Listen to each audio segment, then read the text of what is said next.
It is often a question that we ask when we interact with the Bible. Why is something written in 590 BC at all relevant for my 2025? Like, what does this have anything to do with who I'm pulling for in the Super Bowl, anything going on in the world around me? Like, please enchant me what these last 19 verses had to do with my world.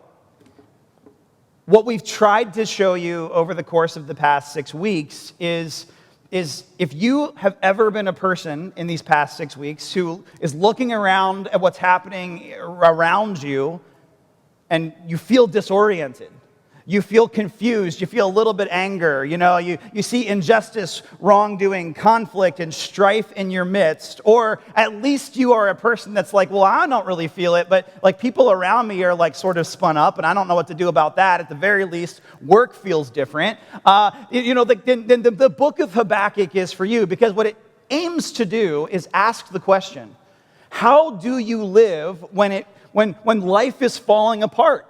How do you live in moments of incredible disorientation? How do you live at moments where you are not only disoriented, but you've called out to God, and not only did God answer, but God answered differently than you wanted God to answer? And what does that mean as far as baggage goes? So what we're looking at today as we conclude the book of Habakkuk is just one last time in this kind of restatement of what Habakkuk has processed individually in the packaging of chapter 3, which is a song that's corporate, how we might, one more time, think about from Habakkuk what it looks like to live with hope when it feels like life is falling apart. Because what's so ironic and so head-scratching maybe for us is that Habakkuk's conclusion is that the circumstances aren't going to get better. In fact, they're going to get worse. And yet, I will cling to hope and joy in God. How, Habakkuk, can you live that way? Well, let's talk about it. To begin, I think I'm going to use a couple words that just kind of wash over our journey through this passage. One is that you do it communally. So the first 2 chapters versus the 3rd chapter of Habakkuk are a radical switch. The first 2 chapters are kind of like written in the form of a private prayer. The 3rd chapter, and I don't know if you caught this, is written in the form of a song. There's like a weird S word at the beginning. Scholars don't quite know what it means, but there seems to be maybe the idea that it could be a kind of a musical, note or something like that. At the very least, you get to the end of chapter 3. What do you see? For the director of music on stringed instruments. Like, this is a song. This is a song that was probably written out of private reflection and spaces, as songwriting often happens. Those of you who write songs know. But this is something to be shared corporately in terms of, you remember even in the 2nd chapter, God says, write this down. Like, write down what I'm going to tell you. And in some form, Habakkuk has done that, responded to it, and is making his journey a communal journey. When we read the 3rd chapter, we're moving from this individual prayer life to something more corporate. And what I would offer to you as a how do we live when life falls apart is that Habakkuk is advocating for both and, not either or. Here's what I mean by that. There are some of us, when life gets real and life gets rough, we retreat to private. We become hermits. We back off. We become reclusive. Others of us are like the exact opposite. We just run an unrelenting busyness community. We don't say the word no. If someone's like, "Who's hanging tonight? Who's hanging tonight?" Because to slow down means we got to like process all the stuff we're trying to like hit the snooze button on. And what Habakkuk is showing us is that the follower of God, clinging to the hope of God, is actually doing both of these things. There is an individual below the surface, like discipleship of how do I process my anger, my fear, my happiness, my sadness in light of God's goodness, but then how do I move to do that corporately, communally? And I think as followers of Jesus and as what it means to be a church community on mission, Like, that's the work of what a church is aiming to do, right? Like, let's be honest. Like, church is a lame hobby. It's a lame hobby. Like, okay, we've got gifted musicians and stuff like that, but like, you can find a better TED Talk than this one. And you can find more compelling content. You can find a better snack than the gluten-free treat that you're going to get in a little bit. We celebrate in communion. You can find a more adequate restroom facility for yourself. You can find a cup of coffee where you could sit, like what is all of this pointing to? It's pointing to this communal and individual effort to remind ourselves where hope is found.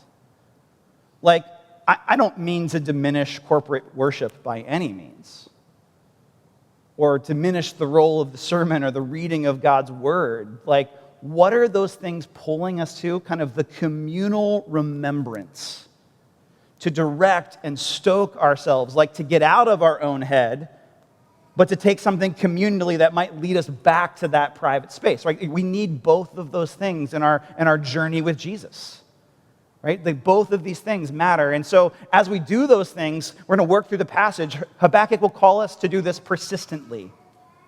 So there's this communal song, but he begins with this idea of not normalizing the status quo. Look at what he says. Lord, I've heard of your fame. I stand in awe of your deeds. Repeat them in our day. In our time, make them known. In wrath, remember mercy. Habakkuk has not wavered from his initial premise. Habakkuk is carrying it very differently than he carried it in chapter 1. But what is he still acknowledging? Injustice, conflict, wrongdoing, and strife, which are not words I keep pulling out of thin air. They're words from chapter 1. His original complaint to God is that these things are happening. So what he's not done is just been like, well, it's 2025. What can you do? I guess we're just gonna hate watch and doom scroll and like live our lives and order lots of pizza, right? There is a willingness to say, hey, I might be different, but I still want the situation to change. And in your life, where you see things in the status quo, right? Where is there injustice? Where is there conflict? Where is there wrongdoing? Where is there strife? Like, there's a persistence Habakkuk embodies to say, hey, I'm still going to bring this stuff before you, God. I'm not stopping.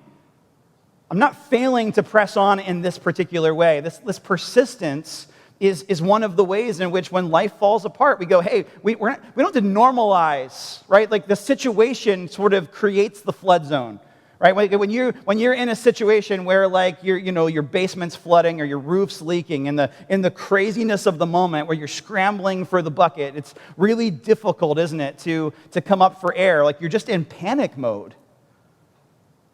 And it can be really, there's a bucket in our closet in our bedroom from like a roof leak that happened 5 years ago. You know why?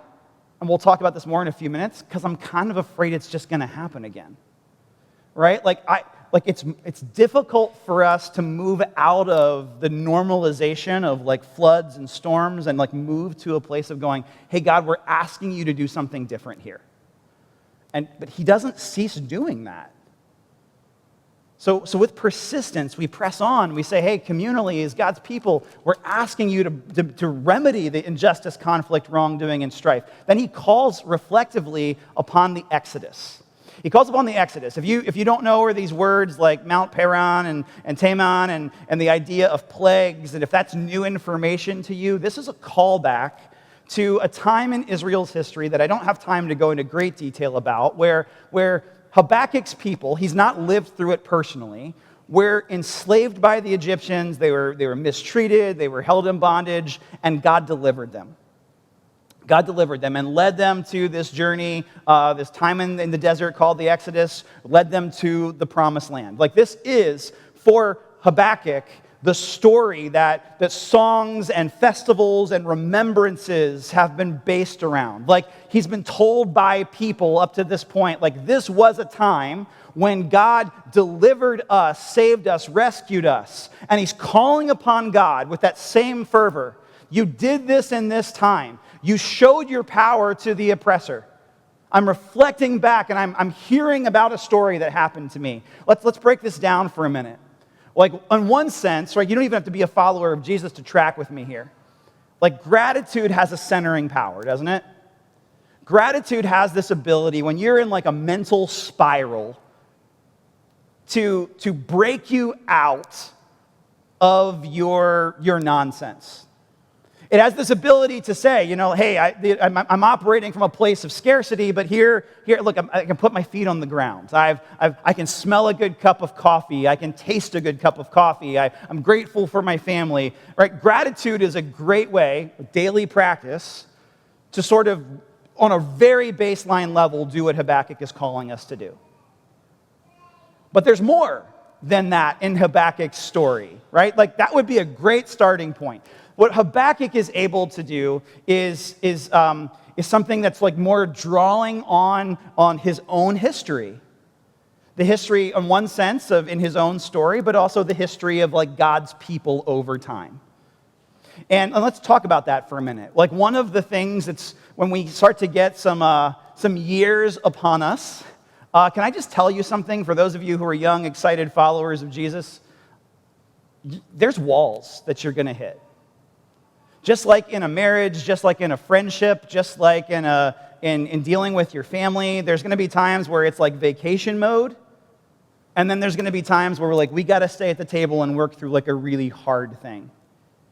And that doesn't always feel like warm in the tum-tum, right? It doesn't always feel particularly good. And one of the things we can draw on when those times come is a memory of God's past faithfulness. When we're frustrated about the status quo and we're persisting in the present tense, there's a helpful thing to, hey, here's a thing God did in my story 5 years ago. And is it an apples to apples comparison to what I'm facing now? No. But it at least reminds me that like I have a lineage of God's presence in my story. Now, what Habakkuk is doing is extending that even more to his people. And I think there's even value for us now. Like, hey, as people that are living in 2025, how do we look at what brothers and sisters across the world have done over the course of history to engage difficult moments, to live with hope in difficult circumstances? Read a book recently that was a good reminder of this. So you've probably heard of Dietrich Bonhoeffer, the famous German church leader who established the Confessing Church, which aimed to stand in contrast to kind of a German nationalistic church that was capitulating to Adolf Hitler and a lot of the Nazi policies, right? And sort of the kiss the ring, kind of stay in good graces and earn some favor. And so Bonhoeffer leaned into this group called the Confessing Church that he established to say, hey, we've got to stand in contrast to this. Well, there's a book that you can read called Bonhoeffer's Black Jesus, that speaks about a time where he traces back to another time in his own story and another time in God's people's story where he's teaching Sunday school in Harlem, New York at Abyssinian Baptist Church.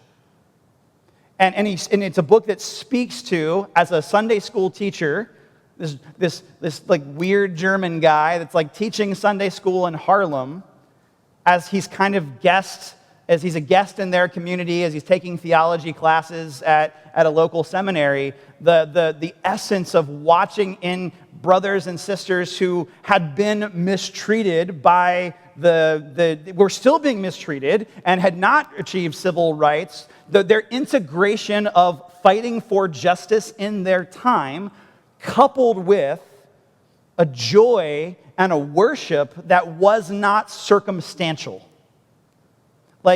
You can see in that particular work that I mentioned, this thing stirring in Bonhoeffer that begins to lead him to say, hey, we've got to do some things here with the Confessing Church that call back to what I saw and experienced from brothers and sisters in Harlem.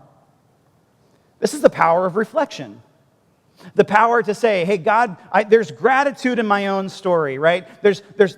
God has done things in my own life, but then there's also this, whether we're doing it on like a kind of a micro level from the past 10 years, or we're doing it over the past 2,000 years of church history, hey, let's look at how God's people have responded to difficult moments, difficult times, and lived with hope. We shared with you the frustration of ceiling repairs and insufficient bathroom space, right? Like, that can be a drag. But do you know what I love about a church like this, gathering in a room like this? The people sitting in your seat have prayed prayers that you maybe have prayed.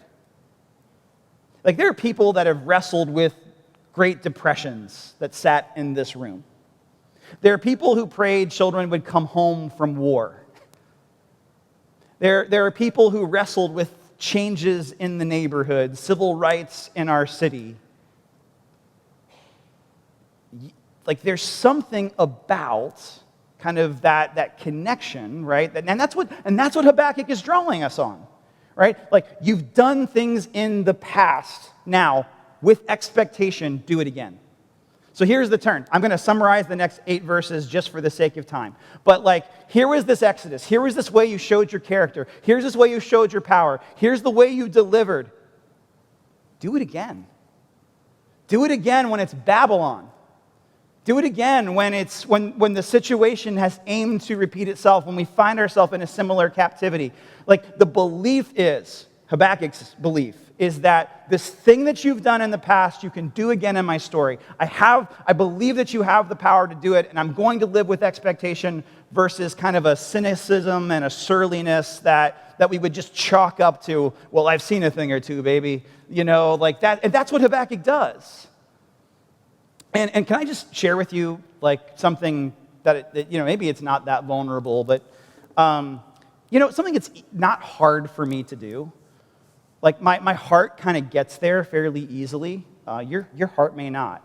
But if we were on the corner and you were sharing something in your life and your story that was hard or difficult, something that, like, just is maybe it's how God wired me. I don't even know. But, like, something that's not that challenging for me is to, like, be able to articulate, like, expectation out of, like, really difficult things. Now, I'm not minimizing your pain, but just like, hey, what might God do in a situation like that, right? Like, an example would be years ago, someone was like having to confess something to their family that had been going on for decades, and it wasn't going to have a happy ending.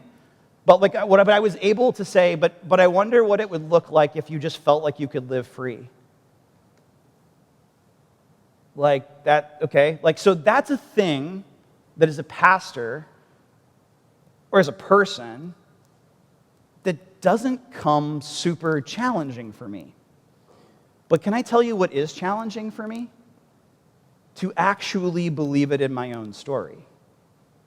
To actually receive the thing I would extend to you in my own life.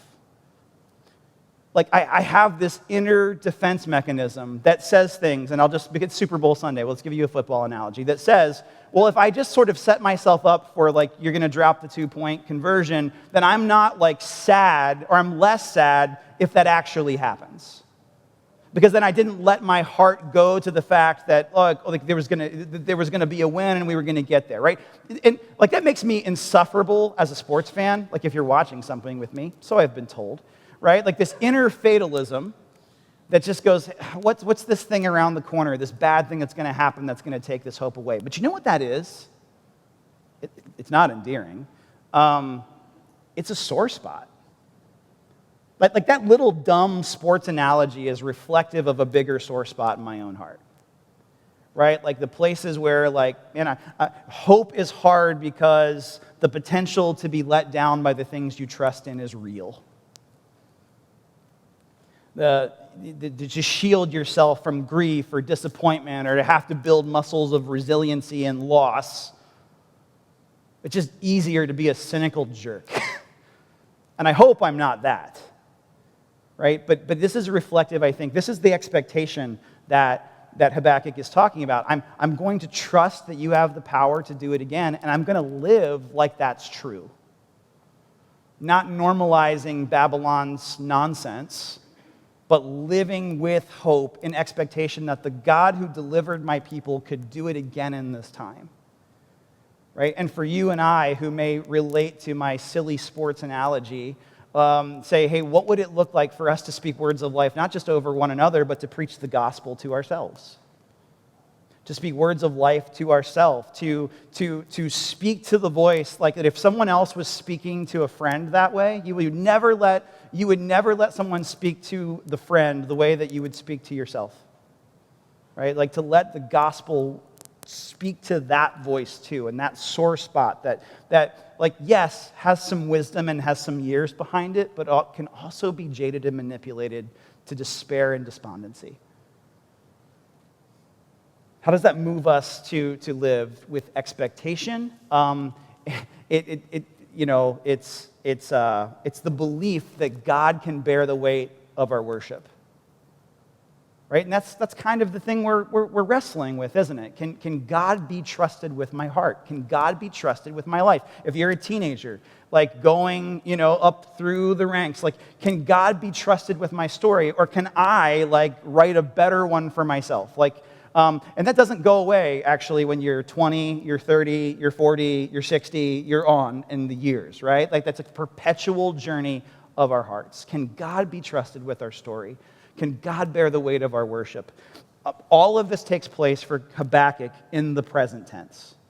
So, lest you think that Habakkuk is just this aloof, nonsensical, head in the clouds kind of guy, I want to tell you what he says here. Verse 16b, and then we'll go into verse 17. He says, Yet I will wait patiently for the day of calamity to come on the nation invading us. Though the fig tree does not bud, there are no grapes on the vines, the olive crop fails, the fields produce no food, and there are no sheep in the pen, no cattle in the stalls. Yet I will rejoice in the Lord. I will be joyful in God my Savior. So he's bringing it into the present tense. In the present tense, it's not better, and it's not going to get better. But Habakkuk is a different person. He's got a different framework for how he's going to carry those things. Don't get it twisted. Like this figs and the sheep and it's not like, oh, it'd be tough to not have Starbucks. It's not that. These are livelihoods, identities, legacies, land, how you feed your family. This isn't, well, I'm a little inconvenienced by the changes that are happening in my midst. This is, I might lose everything. But I believe in the present tense that God can still give me joy, and that the way of God is a better thing to cling to than any comforts that could arise from what happens in Babylon. And now this is a journey, to be sure, because he goes on, verse 19, to say this: The sovereign Lord is my strength. He makes my feet like the feet of a deer. He enables me to tread on the heights.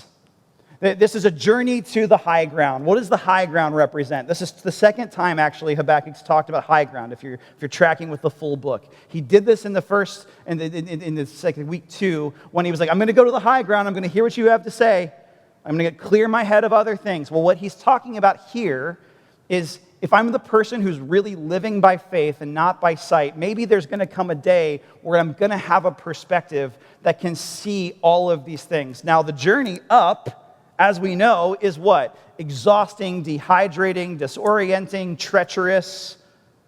The journey up the hill to the high ground is a really, really messy one. Those of you who hike and do things like off of rocks for fun, like, you know what I'm talking about. Like it's very tenuous to be in that kind of situation, but it's also, right, once you get there, kind of the safest place you could be, in terms of perspective, in terms of the ability to see. And that's what he's journeying towards.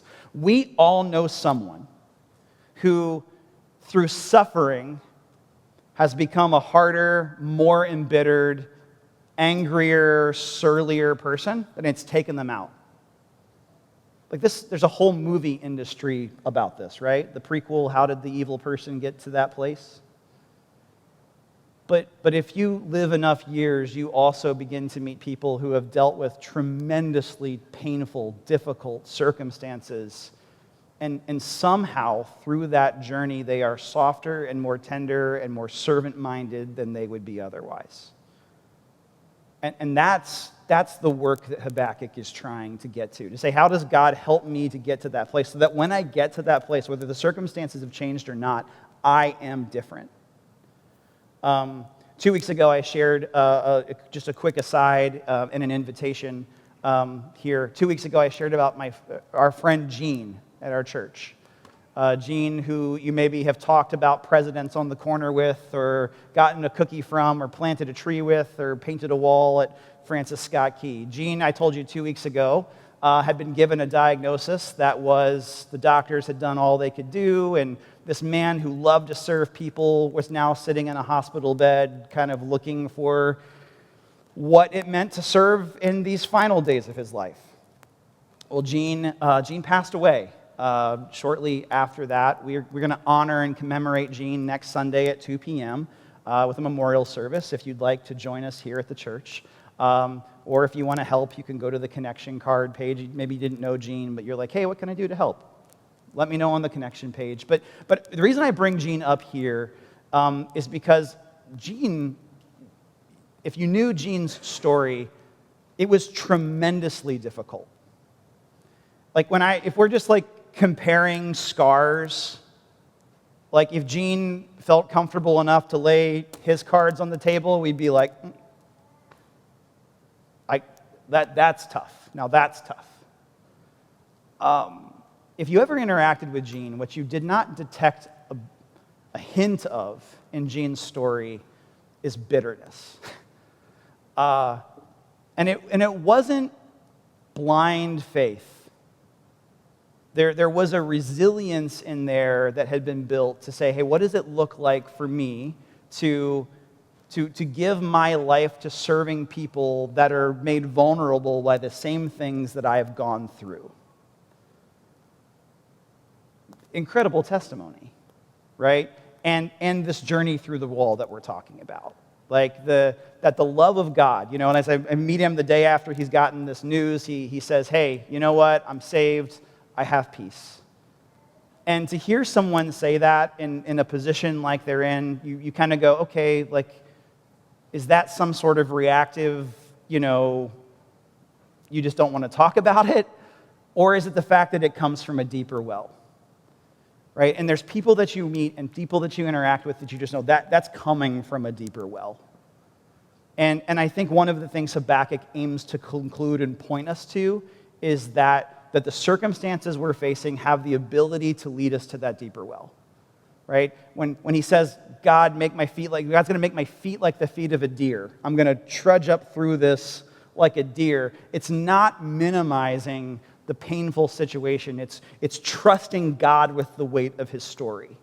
So as we move to communion, here's what I want us to conclude with, right? If you're not a follower of Jesus in this room and you're just kind of like, what do Christians believe? Do they bury their heads in the sand? Like, what's the deal here? Ultimately, when I say I'm a follower of Jesus, here's what I'm calling us to say. It's like, can the love of God bear the weight of our trust? Can the love of God bear the weight when like everything else seems like it ultimately at some point in time has some expiration date or falls apart?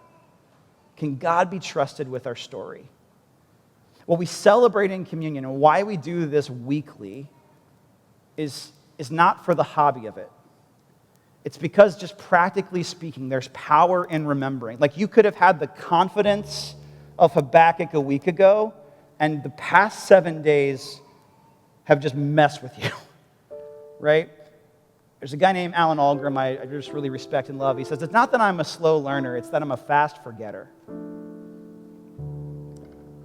Like, I can learn things, but man, oh man, do I forget quickly, particularly when we're dealing with the nonsense and disorientation of a moment. Communion is a chance to remember again. We can come back to this table, and then when we forget this week, we can come back next week and go, remember, this is, the sovereign Lord is my strength. He makes my feet like the feet of a deer. He enables me to tread on the heights. That's what we're trying to remember. That's what we're trying to come back to, and that's what we're trying to call into whatever challenging parts meet your story. Challenging parts of your story are met by the love of God today. So I invite you to the tables after I pray, and we'll continue to worship and remember together the love of God, even in the difficulty of our moments and our circumstances. God, would you help us to cling to that invitation. There are plenty of things pressing for our attention, our time, that would maybe aim to disorient us more. God, to remember that you want to guide us on the journey, that you want to help us to get to the high ground. That's what Habakkuk was clinging to in 590. That's what we're trying to cling to today in 2025. Be our help, be our strength, because you are worthy of our worship. In the name of Jesus we pray. Amen.